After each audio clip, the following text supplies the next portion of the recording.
ಇನ್ನು ಇದೇ ವಿಚಾರಕ್ಕೆ ಸಂಬಂಧಪಟ್ಟಂತೆ ನಮ್ಮ ಜೊತೆ ಮಾತನಾಡಲಿಕ್ಕೆ ವಿಎಚ್ಪಿ ಕರ್ನಾಟಕ ಕಾರ್ಯದರ್ಶಿ BA ಸುರೇಶ್ ಅವರು ನಮ್ಮ ಜೊತೆ ದೂರವಾಣಿ ಸಂಪರ್ಕದಲ್ಲಿದ್ದಾರೆ. ಸರ್ ನಮಸ್ತೆ. ನಮಸ್ತೆ ಸರ್, ಈ ಒಂದು ಕ್ಷಣಕ್ಕಾಗಿ ಬಹಳ ವರ್ಷಗಳಿಂದ ಲಕ್ಷಾಂತರ ಭಕ್ತರು ಕಾಯ್ತಾ ಇದ್ರು. ಆ ಕ್ಷಣ ಬಂದೇ ಬಿಟ್ಟಿದೆ ಸರ್.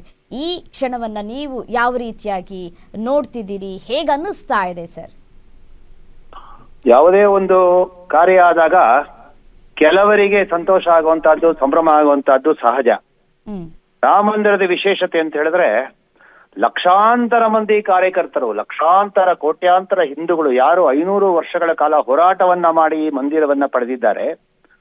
ಯಾವ ಬಾಬರ್ ಅನ್ನತಕ್ಕಂತಹ ಹೊರಗಿನಿಂದ ಬಂದಂತಹ ಆಕ್ರಮಣಕಾರಿ ರಾಮ ಮಂದಿರವನ್ನ ಸಂಪೂರ್ಣವಾಗಿ ನಾಶ ಮಾಡಿ ಅಲ್ಲಿ ಬಾಬರಿ ಕಟ್ಟಡ ಅನ್ನೋದನ್ನ ಒಂದು ನಿರ್ಮಾಣ ಮಾಡಿದ್ದ ಅವನ ಸೇನಾಧಿಪತಿ ಮೀರ್ ಬಾಕಿ ಅನ್ನುವನಿಂದ 1500 ಇಸವಿಯಲ್ಲಿ ಅಂತ ಒಂದು ರಾಮ ಮಂದಿರ ಹೋರಾಟದಿಂದ ಬಂದಿರತಕ್ಕಂಥದ್ದು. ಹಾಗೆ ಸಾಕಷ್ಟು ಜನ ಇದಕ್ಕೆ ಪ್ರಾಣಾರ್ಪಣೆ ತ್ಯಾಗವನ್ನು ಮಾಡಿದ್ದಾರೆ. ಹಾಗಾಗಿ ಇವತ್ತಿನ ಕಾರ್ಯಕ್ರಮ ಬಹಳ ಸಂಭ್ರಮವನ್ನು ಕೊಡುತ್ತೆ, ಸಂತೋಷವನ್ನು ಕೊಡುತ್ತೆ, ಖುಷಿಯನ್ನು ಕೊಡುತ್ತೆ. ಇದಕ್ಕೆ ಸುಮಾರು 72 ಬಾರಿ ಯುದ್ಧವಾಗಿದೆ. ಸುಮಾರು ಲಕ್ಷಾಂತರ ಮಂದಿ ಪ್ರಾಣವನ್ನ ಕೊಟ್ಟಿದ್ದಾರೆ. ಈ ರಾಮ ಮಂದಿರದ ನಿರ್ಮಾಣಕ್ಕಾಗಿ ಹಿಂದೆ ಅನೇಕ ರಾಜರು, ಮಹಾರಾಜರು ಸೈನ್ಯವನ್ನು ತೆಗೆದುಕೊಂಡು ಬಂದು ಯುದ್ಧವನ್ನ ಮಾಡಿ ಇದಕ್ಕಾಗಿ ಪ್ರಯತ್ನವನ್ನ ಪಟ್ಟಿದ್ದಾರೆ. ಹಾಗಾಗಿ ಇದು ಸಾಮಾನ್ಯವಾದಂತಹ ಒಂದು ಮಂದಿರವಲ್ಲ. ಇದು ಎಲ್ಲ ಇಡೀ ಪ್ರಪಂಚದಾದ್ಯಂತ ಇರತಕ್ಕಂತಹ ಹಿಂದೂಗಳ ಹೃದಯದಲ್ಲಿರತಕ್ಕಂತಹ ಶ್ರೀರಾಮನ ಜನ್ಮಭೂಮಿಯಲ್ಲಿ ನಿರ್ಮಾಣವಾಗಿರ್ತಕ್ಕಂತಹ ಮಂದಿರ. ಹಾಗಾಗಿ ತುಂಬಾ ಸಂತೋಷ ಆಗ್ತದೆ. ಸರ್ ನೋಡಿ, ಈ ಧ್ವಜದ ವಿಶೇಷತೆಯ ಬಗ್ಗೆ ನೀವು ಮಾತನಾಡಬಹುದಾ? ನೋಡಿ, ಆ ಧ್ವಜ ಅಂತ ಹೇಳಿದ್ರೆ ಹಿಂದೂಗಳ ಯಾವುದೇ ದೇವಾಲಯ ಪ್ರಪಂಚದಾದ್ಯಂತ, ಇವತ್ತು ನೀವು ಅಮೆರಿಕಾದಲ್ಲಿ ಹೋಗಿ ಅನೇಕ ದೇವಾಲಯಗಳು ನೋಡಬಹುದು ಬೇಕಾದ್ರೆ, ಆ ದೇವಾಲಯದ ಮೇಲೆ ಒಂದು ಧ್ವಜವನ್ನ ಹಾಕ್ತಾರೆ. ಅದು ಕೇಸರಿ ಬಣ್ಣದ ಧ್ವಜವಾಗಿರುತ್ತೆ. ಮತ್ತು ಹಿಂದೆ ರಾಜ ಮಹಾರಾಜರ ಒಂದು ಅರಮನೆಯ ಮೇಲೆ, ರಥದ ಮೇಲೆ ಕೂಡ ಧ್ವಜಗಳಿತ್ತು. ಧ್ವಜ ಅಂದ್ರೆ ಅದೊಂದು ವಿಜಯದ ಸಂಕೇತ. ಅದರಲ್ಲೂ ಒಂದು ಕೇಸರಿ ಧ್ವಜ ಅಂದ್ರೆ ತ್ಯಾಗದ ಸಂಕೇತ, ಒಂದು ಪರಾಕ್ರಮದ ಸಂಕೇತ. ಇವತ್ತು ಸನ್ಯಾಸಿಗಳು ಹಾಕ್ತಕ್ಕಂತಹ ಒಂದು ಬಟ್ಟೆಯ ಬಣ್ಣ ಆ ಒಂದು ಕೇಸರಿ ಧ್ವಜ. ಹಾಗಾಗಿ ರಾಮ ಮಂದಿರ ಸಂಪೂರ್ಣವಾಗಿದೆ, ಒಂದು ವಿಜಯ ಆಗಿದೆ, ಒಂದು ನಮಗೆ ಒಂದು ಜಯ ಸಿಕ್ಕಿದೆ. ಇಡೀ ಪ್ರಪಂಚದಾದ್ಯಂತ ಹಿಂದೂಗಳು ಯಾವ ಒಂದು ಗುಲಾಮಿತನದ ಮಾನಸಿಕತೆಯಿಂದ ಹೊರಬಂದು ಈ ರಾಮದ ನಿರ್ಮಾಣ ಆಗಿದೆ. ಹಾಗಾಗಿ ಸಂಪೂರ್ಣವಾದಂತಹ ಈ ಒಂದು ದೇವಾಲಯದ ಮೇಲೆ ಧ್ವಜವನ್ನು ಹಾಕ್ತಾ ಇರತಕ್ಕಂಥದ್ದು ಬಹಳ ಸಹಜ. ಅದರ ಮೇಲೆ ಓಂಕಾರ ಇದೆ. ಓಂಕಾರ ಅಂತ ಹೇಳಿದ್ರೆ ಇಡೀ ಪ್ರಪಂಚದಲ್ಲೇ ಆದಿ ಬಹಳ ಮೊಟ್ಟ ಮೊದಲಿಗೆ ಉತ್ಪತ್ತಿಯಾದಂತಹ ಶಬ್ದ ಅಂತಾರೆ. ಆ ಉ ಮಾ ಈ ಶಬ್ದದಿಂದ ಉತ್ಪತ್ತಿಯಾದಂತಹ ಓಂಕಾರ ಇದೆ. ಮತ್ತು ಇದರ ಮೇಲೆ ಸೂರ್ಯನ ಒಂದು ಚಿತ್ರ ಇದೆ. ಯಾಕಂದ್ರೆ ಶ್ರೀರಾಮಚಂದ್ರ ಸೂರ್ಯ ವಂಶಕ್ಕೆ ಸೇರಿರ್ತಕ್ಕಂಥವನು. ಹಾಗಾಗಿ ಇನ್ನು ಅನೇಕ ಧಾರ್ಮಿಕ ಚಿಹ್ನೆಗಳಿವೆ. ಈ ಧ್ವಜವನ್ನ ಅದನ್ನ ಹಾರಿಸ್ತಾರೆ. ಈ ಉದಾಹರಣೆಗೆ ನೀವು ಒರಿಸ್ಸಾದಲ್ಲಿರ್ತಕ್ಕಂತಹ ಜಗನ್ನಾಥ ಮಂದಿರದ ಮೇಲೆ ಇರ್ಬೋದು. ಉತ್ತರ ಭಾರತದಲ್ಲಂತೂ ಬಹಳ ವಿಶೇಷ, ಎಲ್ಲ ದೇವಾಲಯಗಳ ಧ್ವಜ ಇರುತ್ತೆ. ಮಹಾಭಾರತದಲ್ಲಿ ನಾವು ಕೇಳಿದ್ವಿ, ಈ ದೇವಾಲಯದಲ್ಲಿಯೇ ಯಾಕೆ ಸರ್ ಒಂದು ಆ ದೇವಾಲಯದ ಮೇಲ್ಭಾಗದಲ್ಲಿ ಧ್ವಜವನ್ನ ಹಾರಿಸೋದಕ್ಕೆ ಬಯಸ್ತಾರೆ? ಬೇರೆ ಕಡೆ ಎಲ್ಲಾದ್ರೂ ಧ್ವಜಾರೋಹಣ ಮಾಡ್ಬೋದಲ್ವಾ ಅನ್ನುವಂತಹ ಪ್ರಶ್ನೆಯೂ ಕೂಡ ಇರುತ್ತೆ. ಕೆಲವರಿಗೆ ಈ ರೀತಿಯಾದಂತಹ ಪ್ರಶ್ನೆ ಇರೋದು ಸಹಜ. ಬಟ್ ಆದ್ರೆ ದೇವಾಲಯದ ಮೇಲ್ಭಾಗದಲ್ಲಿ ಯಾಕೆ ಅಂತ, ಅದ್ರ ವಿಶೇಷತೆ ಹೇಗಿರುತ್ತೆ ಸರ್?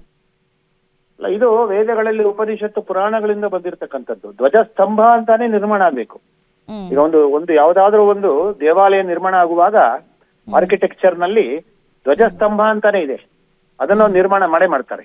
ಮತ್ತು ಬಹಳ ಇದು ವೈಜ್ಞಾನಿಕವಾಗಿ ಬಹಳ ಪ್ರೂವ್ ಆಗಿರ್ತಕ್ಕಂಥದ್ದು. ಹೋದ ತಕ್ಷಣ ನಿಮಗೆ ದೊಡ್ಡ ಬಾಗಿಲು, ನಂತರ ಧ್ವಜಸ್ತಂಭ, ನಂತರ ಒಳಗಡೆ ಒಂದು ಕೋಣೆ, ಆಮೇಲೆ ಗರ್ಭಗುಡಿ, ಅಲ್ಲಿ ಭಗವಂತ ಇರತಕ್ಕಂಥದ್ದು, ಅದರ ಮೇಲೆ ವಿಶೇಷವಾದ ಒಂದು ಗೋಪುರ, ಅದರ ಮೇಲೆ ಧ್ವಜ. ಇದೆಲ್ಲ ಬಹಳ ವೈಜ್ಞಾನಿಕವಾಗಿ ಈಗಾಗಲೇ ಪ್ರೂವ್ ಆಗಿರತಕ್ಕಂಥ ದೊಡ್ಡ ದೊಡ್ಡ ವಿದ್ವಾಂಸರು, ವಿಜ್ಞಾನಿಗಳು ಇದಕ್ಕೆ ಉತ್ತರವನ್ನ ಕೊಡ್ತಾರೆ. ಇದು ಒಂದು ಪರಂಪರೆಯಿಂದ ಬಂದಿರತಕ್ಕಂಥದ್ದು.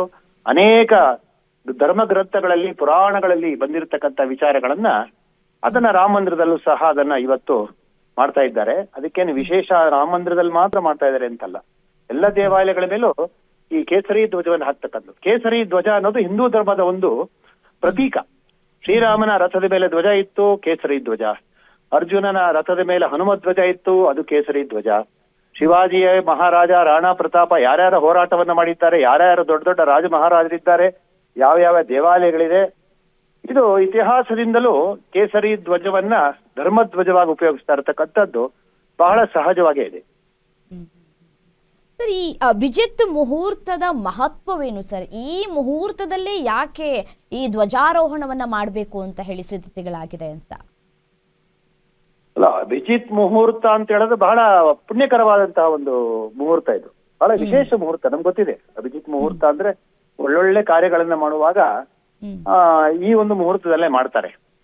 ಇದರ ವಿಶೇಷತೆಯನ್ನ ತುಂಬಾ ಆಳವಾಗಿ ಅಧ್ಯಯನ ಮಾಡ್ಬೇಕಂದ್ರೆ ಯಾರಾದ್ರೂ ಜ್ಯೋತಿಷಿಗಳು ಹೇಳ್ಬೇಕಾಗತ್ತೆ. ನಾವು ಒಂದು ಧಾರ್ಮಿಕ ಸಂಸ್ಥೆಯ ಪ್ರಮುಖರಾಗಿ ಇದರ ಹೋರಾಟವನ್ನ, ಇದರ ಪ್ರಾಮುಖ್ಯತೆಯನ್ನು ಹೇಳಬಹುದು. ಅಭಿಜಿತ್ ಮುಹೂರ್ತ ನಮ್ಗೆ ಗೊತ್ತಿದೆಯಲ್ಲ, ಸಾಕಷ್ಟು ಒಳ್ಳೆ ಕಾರ್ಯಗಳನ್ನ ಮಾಡುವಾಗ ಇದರಲ್ಲೇ ಮಾಡ್ತಾರೆ, ಈ ಒಂದು ಮುಹೂರ್ತದಲ್ಲಿ ಮಾಡ್ತಾರೆ. ಹೌದು ಹೌದು, ಇದು ಈ ಒಂದು ಮುಹೂರ್ತ ಸರ್ ಬುಧವಾರವನ್ನ ಹೊರತುಪಡಿಸಿ ಇನ್ನೆಲ್ಲಾ ದಿನ ನಮ್ಗೆ ಸಿಗತ್ತೆ ಅಂತ ಕೂಡ ಹೇಳ್ತಾರೆ ದೊಡ್ಡ ದೊಡ್ಡ ವಿದ್ವಾಂಸರು, ಜ್ಯೋತಿಷಿಗಳು ಕೂಡ ಹೇಳ್ತಾರೆ ಸರ್. ಮತ್ತೆ ಇನ್ನು ಇದರ ಜೊತೆಗೆ ನೋಡಿ, ರಾಮ ಸೀತೆಯರ ಮದುವೆಯಾದಂತಹ ದಿನ ಅಂತ ಕೂಡ ಕರೀತಾರೆ ಈ ದಿನ. ಬಹಳ ವಿಶೇಷ ಅದು. ಹೌದು. ಸೊ ಹಾಗಾಗಿ ಇವತ್ತೇ ಧ್ವಜಾರೋಹಣ ಮಾಡಿದ್ರೆ ಬಹಳ ಒಳಿತಾಗತ್ತೆ, ನಮ್ಮ ಭಾರತ ದೇಶಕ್ಕೂ ಕೂಡ ಒಳಿತಾಗತ್ತೆ ಅಂತ ಕೂಡ ಹೇಳಲಾಗ್ತಾ ಇದೆ. ಮತ್ತೆ ಮತ್ತೊಂದು ವಿಶೇಷ ಗಮನಿಸಿರ್ಬೋದು, ಇವತ್ತು ಬಂದಿರತಕ್ಕಂತಹ ಯಾರು ಸಭಿಕರಿದ್ದಾರೆ ಅವರನ್ನ ವಿಶೇಷವಾಗಿ ಆಯ್ಕೆ ಮಾಡಿದ್ದಾರೆ. ಉತ್ತರ ಪ್ರದೇಶ, ಬಿಹಾರ, ಜಾರ್ಖಂಡ್, ಇಲ್ಲೆಲ್ಲ ಯಾವ ಗುಡ್ಡಗಾಡು ಜನರಿದ್ದಾರೆ, ದಲಿತರಿದ್ದಾರೆ, ಕಾಡು ಜನರಿದ್ದಾರೆ, ಯಾರು ರಾಮನ ಒಟ್ಟಿಗೆ ಹೋರಾಟ ಮಾಡಿದ್ರು ಕಪಿ ಸೈನ್ಯದಲ್ಲಿ ಸೇರ್ಕೊಂಡು, ಆ ಜನಾಂಗಗಳು ಇವತ್ತು ನಂಬ್ಕೊಂಡಿದೆ ನಾವು ರಾಮನ ಸೈನ್ಯದಲ್ಲಿ ಇದ್ವಿ ಅಂತ ಜನಾಂಗಗಳನ್ನ ಯಾರು ಇಡೀ ಒಂದು ಅವರ ಒಂದು ಸಮುದಾಯ ನಾವು ರಾಮನ ಹೋರಾಟ ಮಾಡಿದಂತವ್ರು, ರಾಮನ ಸಹಾಯ ಮಾಡಿದವರು ಅಂತ ಗುರುತಿಸ್ಕೊಂಡಿದ್ದಾರೆ. ಗುಹನ ಜನಾಂಗ ಇರ್ಬೋದು, ಜಟಾಯುವಿನ ಜನಾಂಗ ಅಂತ ಹೇಳ್ತಾರೆ. ಈ ಎಲ್ಲ ಮುಖಂಡರನ್ನ ಇವತ್ತು ಕರೆದಿದ್ದಾರೆ ಅಲ್ಲಿ. ಅಂದ್ರೆ ರಾಮನ ಒಟ್ಟಿಗೆ ನಾವು ಹೋರಾಟವನ್ನ ಮಾಡಿದ್ದಾರೆ ನಮ್ಮ ಪೂರ್ವಜರು ಅಂತ ಯಾವ ಜನಾಂಗಗಳು ನಂಬುತ್ತೆ ಆ ಎಲ್ಲ ಜನಾಂಗ ಪ್ರಮುಖರನ್ನ ಇವತ್ತು ಕರೆದಿದ್ದಾರೆ. ಮತ್ತು ಸಪ್ತ ಮಂದಿರಗಳು ಬಹಳ ವಿಶೇಷತೆ. ಶ್ರೀರಾಮನಿಗೆ ಯಾರ್ಯಾರು ಸಹಾಯ ಮಾಡಿದ್ರು ನೋಡಿ. ಇವತ್ತು ನಾವು ಜಾತೀಯತೆಯಿಂದ ಇಡೀ ಸಮಾಜವನ್ನ ಹೊಡಿತಾ ಇದ್ದೀವಿ, ಓಟ್ಗಾಗಿ, ರಾಜಕೀಯಕ್ಕಾಗಿ. ಆದ್ರೆ ಶ್ರೀರಾಮನ ಸಹಾಯ ಮಾಡಿದವರು, ಶ್ರೀರಾಮನ ಒಡನಾಡಿಗಳು ಯಾರು? ಶಬರಿ, ಕಾಡಿನ ಹೆಣ್ಣು ಅಜ್ಜಿ, ಅವಳ ಒಂದು ಮಂದಿರವನ್ನು ನಿರ್ಮಾಣ ಮಾಡಿದ್ದಾರೆ. ಅವರಿಗೆ ಸಹಾಯ ಮಾಡಿದಂತಹ ಬೆಸ್ತ ಗುಹರಾಜ, ಅವನ ಒಂದು ಮಂದಿರ ನಿರ್ಮಾಣ ಆಗಿದೆ ಒಳಗಡೆ. ವಾಲ್ಮೀಕಿಯದ್ದು ಒಂದಿದೆ. ಆ ಜಟಾಯು ಕಾಡಿನ ಒಂದು ಪಕ್ಷಿ, ಅದರ ಒಂದು ಮಂದಿರ. ಈಗ ಸಪ್ತ ಮಂದಿರಗಳು ನಿರ್ಮಾಣ ಆಗಿದೆ ನೋಡಿ. ಬಹಳ ವಿಶೇಷತೆ ಇದು. ವಾಲ್ಮೀಕಿಯ ಒಂದು ಮಂದಿರ, ಇದು ಬಹಳ ವಿಶೇಷತೆ. ಅಂದ್ರೆ ಒಬ್ಬ ಸೂರ್ಯವಂಶದ ಇಡೀ ಇಕ್ಷ್ವಾಕು ವಂಶ ಭೂಲೋಕವನ್ನ ಆಳ್ತಾ ಇತ್ತು ಅಂತ ಹೇಳಿ ನಮ್ಮ ರಾಮಾಯಣದಲ್ಲಿ ಸಾಕಷ್ಟು ಬಾರಿ ಬರುತ್ತೆ. ಇಕ್ಷ್ವಾಕು ವಂಶ ಕೇವಲ ಭಾರತವನ್ನಲ್ಲ, ಇಡೀ ಭೂಮಂಡಲದ ದೊರೆಗಳಾಗಿದ್ರು ಅಂತ. ಅಷ್ಟು ಉನ್ನತ ಸ್ಥಾನದಲ್ಲಿದ್ದಂತಹ ಶ್ರೀರಾಮಚಂದ್ರ, ಅವನ ಒಡನಾಡಿಗಳು ಯಾರಪ್ಪ ಅಂತ ಹೇಳಿದ್ರೆ ಗುಹ ಇರಬಹುದು, ಶಬರಿ ಇರಬಹುದು, ಅಥವಾ ಜಟಾಯು ಇರಬಹುದು, ಆಂಜನೇಯ ಅಥವಾ ಜಾಂಬವಂತ, ಈ ರೀತಿ ಎಲ್ಲ ಹಿಂದೂ ಸಮಾಜದ ಎಲ್ಲ ಜನಾಂಗರ ಒಟ್ಟಿಗೆ ಅವನು ಒಂದು ಒಡನಾಡಿಯನ್ನು ಇಟ್ಕೊಂಡು ಓಡಾಡಿದ ಅಂತ ಹೇಳಿದ್ರೆ ಇದು ಹಿಂದೂ ಸಮಾಜದ ಸಾಮರಸ್ಯತೆ. ಈಗ ಇತ್ತೀಚೆಗೆ ಅದು ಯಾವುದೋ ಅನೇಕ ವೈಯಕ್ತಿಕ ಕಾರಣದಿಂದ ಜಾತೀಯತೆ ಬಂದಿರ್ಬೋದು. ಆದ್ರೆ ನಾವು ಹಿಂದೆ ಆ ರೀತಿ ಇರ್ಲಿಲ್ಲ, ಎಲ್ಲರೂ ಸಮಾನರಾಗಿದ್ರು ಅನ್ನೋದನ್ನ ತೋರಿಸುತ್ತೆ. ಹೌದು ಹೌದು, ನಿಜ ಸರ್. ಇನ್ನೊಂದು ವಿಚಾರ ಏನಪ್ಪಾ ಅಂತಂದ್ರೆ, ಪ್ರಧಾನಿ ನರೇಂದ್ರ ಮೋದಿಯವರೇ ಭೂಮಿ ಪೂಜೆಯನ್ನ ನೆರವೇರಿಸಿದ್ರು. ರಾಮಲಲ್ಲನ ಒಂದು ಪ್ರಾಣ ಪ್ರತಿಷ್ಠಾಪನೆ ಆಗುವಂತಹ ಸಂದರ್ಭದಲ್ಲಿ ಅವರೇ ತಮ್ಮ ಕೈಯಾರೆ ಪೂಜೆಯನ್ನ ಕೂಡ ನೆರವೇರಿಸಿದ್ರು. ಈಗ ಸಂಪೂರ್ಣ ಆಗುವಂತಹ ಸಂದರ್ಭದಲ್ಲಿ ಮೋದಿಯವರೇ ಇದ್ದಾರೆ. ಇದು ಯಾರಿಗೂ ಕೂಡ ಈ ರೀತಿಯಾದಂತಹ ಅದೃಷ್ಟ ಸಿಗ್ಲಿಕ್ಕಿಲ್ಲ ಅಲ್ವಾ ಸರ್? ಇದೊಂದು ಸೌಭಾಗ್ಯ ಅವ್ರಿಗೆ ನೋಡಿ. ಈಗ ಬಹುಶಃ ಈಗ ಪ್ರಧಾನಮಂತ್ರಿಗಳು ಏನಾದ್ರೂ ಬದಲಾವಣೆ ಆಗಿದ್ರೆ ಮತ್ತೊಬ್ಬ ಪ್ರಧಾನಮಂತ್ರಿ ಬಂದಿರೋರು ಇವತ್ತು ಅಲ್ವಾ? ಮತ್ತೆ ವಿಶೇಷತೆ ಅಂದ್ರೆ ಒಬ್ಬ ಸಣ್ಣ ಕಾರ್ಯಕರ್ತನಾಗಿ ಅವರು ಚಿಕ್ಕ ವಯಸ್ಸಿನಿಂದಲೂ ಈ ಹಿಂದೂ ಸಮಾಜಕ್ಕಾಗಿ, ಧರ್ಮಕ್ಕಾಗಿ ಹೋರಾಡಿದವರು, ರಾಮ ಜನ್ಮಭೂಮಿಯಲ್ಲಿ ಮುಂಚೂಣಿಯಲ್ಲಿದ್ದವರು. ಎಲ್.ಕೆ. ಅದ್ವಾನಿ ಅವರ ರಥಯಾತ್ರೆಯಲ್ಲಿ ಅದನ್ನ ಪ್ರಮುಖವಾಗಿ ಇವರೇ ವಹಿಸಿಕೊಂಡು ಇಡೀ ರಥಯಾತ್ರೆಯ ರೂಟ್ಗಳನ್ನ ನೋಡಿ ಮಾಡಿ ಇವರೇ ಓಡಾಡಿದಂತವ್ರು. ಅಂತವ್ರು ಪ್ರಧಾನಮಂತ್ರಿ ಆದ್ರು, 12 ವರ್ಷ ಪ್ರಧಾನಮಂತ್ರಿ ಆದ್ರು. ಮತ್ ನೀವ್ ಹೇಳಿದಾಗೆ ರಾಮ ಮಂದಿರದ ಎಲ್ಲದರಲ್ಲೂ ಭಾಗವಹಿಸ್ತಾ ಇದಾರೆ ಅಂದ್ರೆ ಅವರ ಪೂರ್ವ ಜನ್ಮದ ಸುಕೃತ ಅದು ಅಷ್ಟೇ.